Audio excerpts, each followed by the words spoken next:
కనిపిస్తుంది.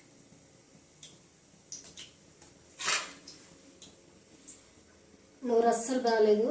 మిరపకాయలు వేయించుకొని ఉప్పు కారం వేసుకొని నిమ్మకాయ చల్లుకొని తింటే బాగుంటుంది. చూద్దామని వేస్తున్నా.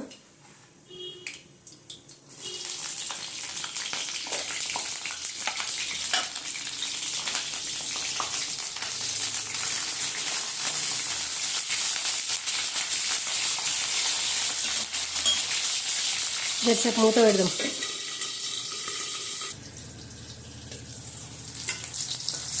ఈరోజు మా స్కూల్లో అమ్మ గురించి చెప్పమన్నాము.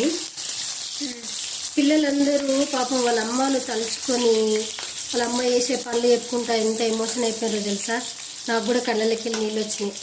ఒక పిల్లవాడైతే పాపం వాళ్ళ అమ్మ వంటలు చేయడానికి పోతుందంట. పెళ్ళిళ్ళకు దానికి ఎట్లా ఉంటాయి కదా, అట్లా వంటలు చేయడానికి పోతుందంట. 2 డేస్కి ఒకసారి వస్తే టీచర్ మా మమ్మీ అంటే ఎంత వాడు ఎక్కిలోటి వేసిండు. మస్తు బాధ అనిపించింది. అమ్మ గురించి ఎంత చెప్పాలని తక్కువనే కదా, ఎంత చెప్పినా తక్కువనే. ఈరోజు మాత్రం మస్తు ఎమోషన్ అయిపోయారు పిల్లలు స్కూల్లో.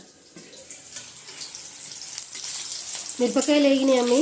దీంట్లో జర ఉప్పు కారం ఖాళీ ఉప్పే చల్లుకున్నాం. ఉప్పు కారం అనేది అలవాటైంది కదా, ఉప్పు కారం అయింది కదా. ప్లేట్లకు తీసేద్దాం. లాస్ట్కు నేను ఒక చిన్న పాట కూడా పాడినాను. పాడాలా వద్దా? పాడు. అమ్మంటే అంతులేని సొమ్మురా, అది ఏ నాటికి తరగని భాగ్యమురా.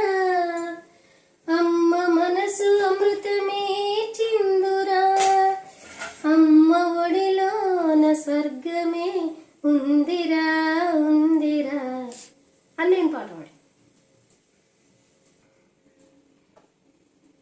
అట్లా జరిగిందనమాట. ఈరోజు డే అట్లా జరిగింది.